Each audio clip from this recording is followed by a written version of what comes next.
Hi, my name is Talia Borders. I'm a registered nurse here in McAllen. I went to South Texas College and I've been working home health for the last few years. My journey with trying to get pregnant and having a baby started in 2007. My husband and I had been married for about 3 years. We weren't actively trying to get pregnant. We weren't actively preventing it either. When he finally finished school, we decided to go ahead and try to get pregnant. And the doctor said, okay, no problem. Go ahead and get off of birth control and you'll probably be pregnant within the next couple of months. Well, months turned into a couple of years and we went back to see the doctor and I discovered that I had PCOS. So after a few months, we didn't get pregnant. We started trying different fertility medications. We ended up on Clomid. It took several rounds of different dosages to try to actually get me to ovulate. I was finally achieving ovulation at 150 milligrams, and I think we did about 8 rounds of 150 milligrams before I was finally able to get pregnant. So it was quite a few months later. At 34 weeks, but when I was still with my original doctor, at 34 weeks, my protein started coming out high in my urine. I was admitted to the hospital. While I was at the hospital, they did an ultrasound. I want to say 34 and a half weeks pregnant, and they were telling me that my baby was measuring 10 pounds. So at 34 and a half weeks, I was already being told to prepare for a C-section, that it was probably going to end up going that way. I was discharged a couple of days later, and then about a week and a half later, I was back in again with the protein. They finally found out that, and I was actually having contractions as well. So they managed to stop the contractions with medication and IV fluids, and they diagnosed me with the UTI. So after that, I was kind of being monitored a little bit more closely, and I ended up in the hospital again. And this whole time, the doctors were basically trying to convince me and prep me for a C-section. They did another ultrasound, and they were a little bit shocked because then in that ultrasound, the baby was about 9 pounds, I think, 9.5 pounds. So this was at like 36 weeks. I hit 40 weeks, and I was kind of hesitant. I really didn't want a C-section. I had already researched and really looked into the rates of, or the fallacy rate in regards to ultrasounds, especially very late in gestation. So I continued researching into it and kind of put my foot down with my doctors and said I really wanted to see if there was another option or try to labor or something. So my doctor decided at 40 weeks to go ahead and do a stretch and sweep. So we went ahead and we did that. I want to say it was about a day and a half later, my water broke. So my water broke at about 4 o'clock in the afternoon. I kind of took my time to get to the hospital. I wanted to see if I could maybe progress a little bit. At that time, I think I was at maybe 3 or 4 centimeters dilated. From what I had been told at the previous appointment. So I wanted to take my time and not get there so quickly to see if my body would labor. But the contractions never really started. So I went ahead and I got to the hospital about 6 o'clock. They took me into a room, hooked me up to monitors, immediately started Pitocin. In the middle of getting the Pitocin, actually maybe about an hour after getting Pitocin, the baby started having decelerations. They came in, they turned off the Pitocin, gave me oxygen, turned me on my side, injected the IV to try to, calm the baby down and stop the contractions a little bit, or calm them down a little bit. So I went ahead and I got the epidural because the pain was a little bit intense a little bit before that as well. I think it was about 10 o'clock when everything kind of started slowing down and the baby started having decels again. So by the time the doctor got there, he just wanted to hurry. They weren't really talking a C-section anymore because I was already at 10 centimeters, but they wanted the baby out. So at that point, the baby's heart rate was dropping to the point that the tocometer was no longer picking it up. The doctor had to listen with the stethoscope. And it turns out later on we found out he was actually sunny side up and face presentation. But as I was pushing, he got stuck. So I ended up with a 4th degree episiotomy. and he came out fine, screaming and everything else. And his weight was actually only 8 pounds, 12 ounces, where I had been told at 34 weeks he was already over 10 pounds. So he was born at 40 and 2 days. So it was like 6 weeks later and he was 2.5 pounds less. Yeah, so that was my first birth. With my second birth, I decided I was going to go a little bit more natural, just because I was so, I wouldn't say traumatized, but the first birth did affect me quite a bit.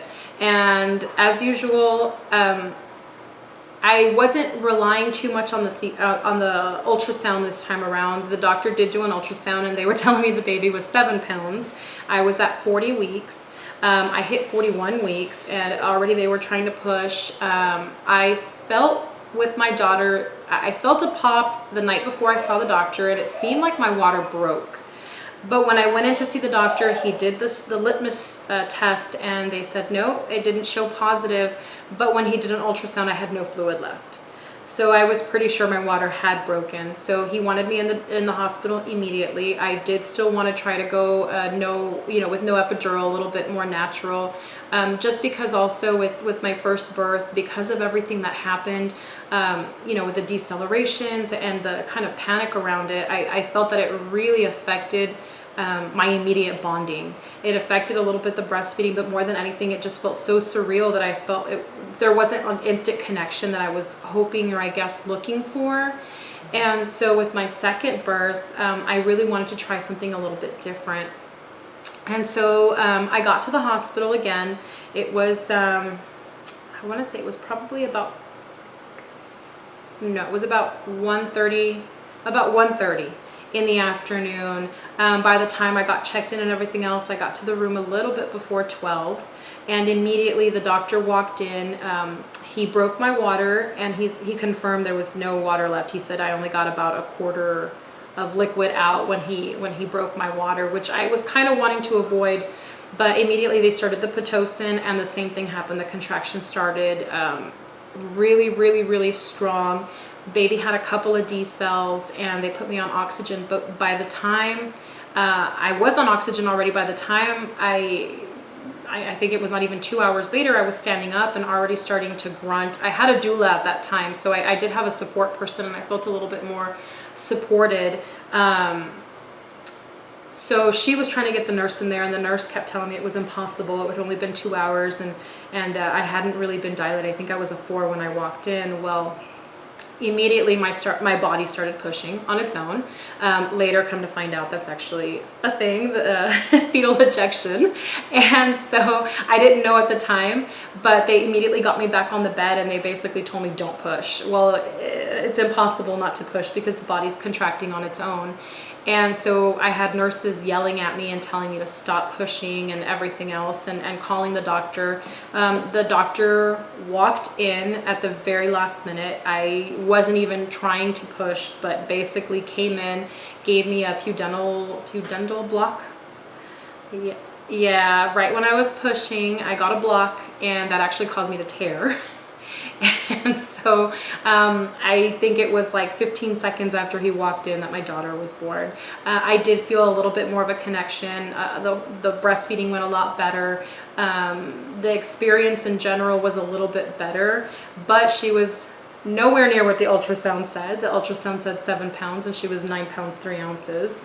And that just kind of solidified to me that ultrasounds are not at all accurate at that stage in pregnancy. With my third child, I had the same support person. My doula at the time was a midwife, but I wasn't convinced on the whole midwifery route with my second birth. And with my third birth, I thought, I basically did it at the hospital. I think I can manage this at home. And so with my third child, I was also at 40 weeks, a little over 40 weeks. We did a stretch and sweep with him. Contractions started, I think that was like at 11 o'clock at night. The contractions started at like 6 in the morning to really, really, really pick up. Very, very, very different experience. I had all of my family surrounding me. I was able to walk around. I was able to really rest when I needed to, eat if I needed to keep my energy up. I had, you know, my kids were there, but I had a support system with them so that my parents were watching them and they could come in and check on me and not be away from me either. The whole, I mean, just the experience in general was so, so different. We had a lot of like just really nice, relaxing moments. I didn't have to worry. I didn't have to stress out.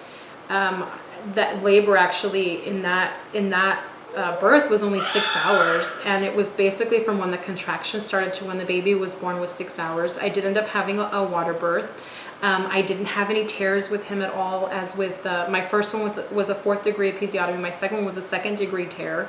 And with him, I had a couple of skid marks, but there was no tears. I healed up much quicker. Breastfeeding went a lot easier. Bonding went a lot easier. I was able to rest a few hours after, whereas at the hospital, waking up every 2 hours to get vital signs or, you know, to get checked or to have the baby in and out, I could actually monitor that as well. Not to mention I could have, you know, somebody holding the baby while I could get a little bit of rest at home.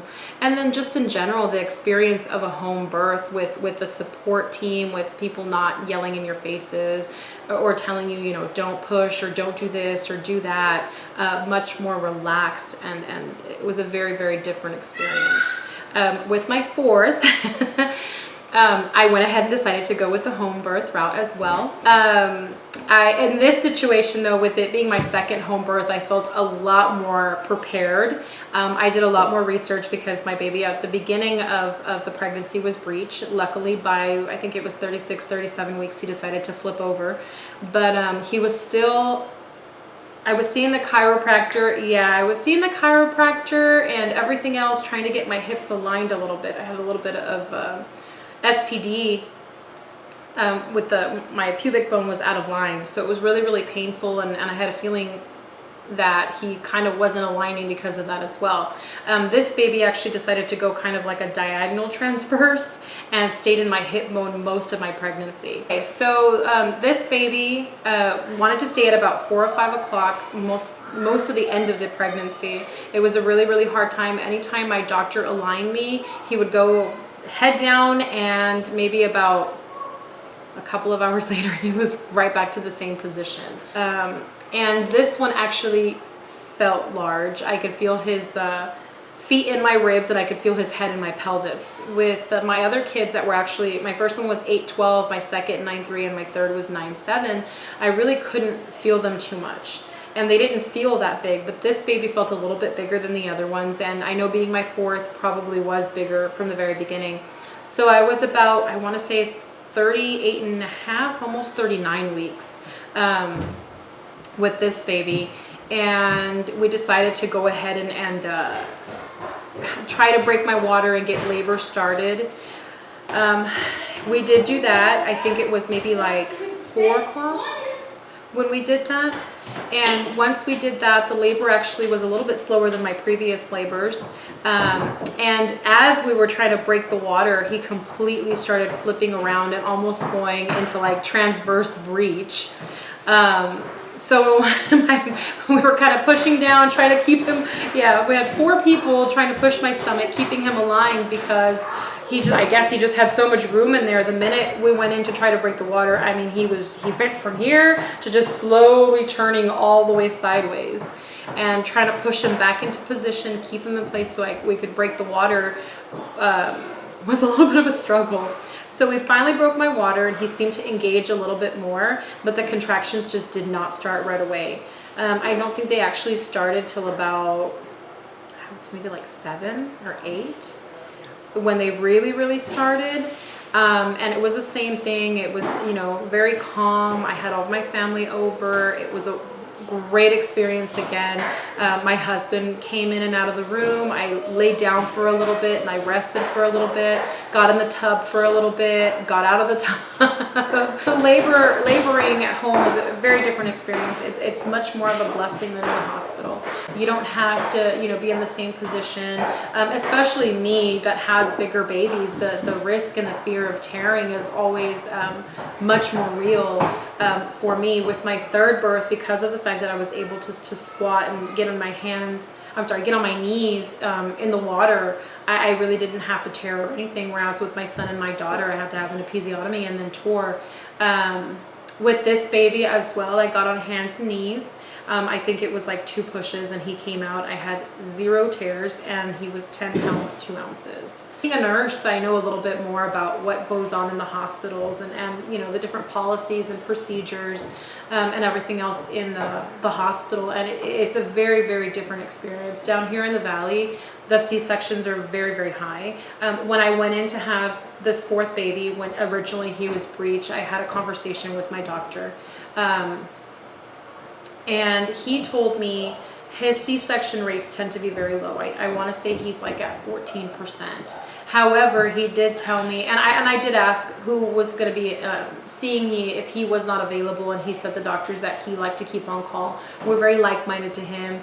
They weren't, you know, quick to push C-sections. They weren't quick to have a lot of interventions.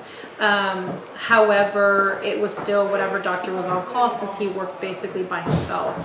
And he did tell me that he was aware.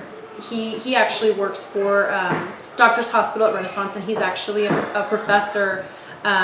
So he's actually an attending doctor, a professor, and he also works as an OBGYN still. And he told me that he was 100% aware that there was other doctors in the hospital system, especially at the hospital, that had their C-section rates. I mean, I think he even mentioned one of the doctors was over 80%. Okay, so in my research, I did see that, or I did come across the fact that here in the Rio Grande Valley, the C-section rates are about 45%. This was back in 2012. But in 2012, the doctors were still doing, there was actually quite a few options still if you wanted to do a VBAC, you know, 8 years ago. Whereas I think today here on this side, several of the doctors that I knew that were doing VBACs before are no longer doing them. One of the main doctors that was doing it actually ended up no longer practicing obstetrics. He actually ended up going into plastic surgery. Okay, so a lot of the doctors down here aren't willing to spend the time with the client anymore. The hospital policy here in the Valley is if the mother is in labor and wanting to attempt a VBAC, the doctor can no longer leave the mother in labor. They actually have to be there the entire labor. So if a woman's laboring 24 hours or 36 hours, even if it's early labor, the doctor has to be present. So because of that, a lot of the doctors actually stopped allowing a woman to labor, you know, for an extended period of time. After it passed so many hours, they immediately would start pushing C-sections. Or at this point in time, they're actually not even offering VBACs anymore. There are several doctors that used to offer VBACs that no longer are offering them. Down here, I mean, there's very, very limited amount of doctors that are actually willing to offer a VBAC. We did have a birthing center that was offering VBACs. They are no longer offering VBACs as well. So a lot of the mothers that are out there, especially down here, because we have such a high C-section rate, you know, you couple the C-section rate and how high it is versus the moms that are coming back around for their second baby and they've already had a C-section, so they're automatically classified into, or automatically pushed into having a secondary C-section.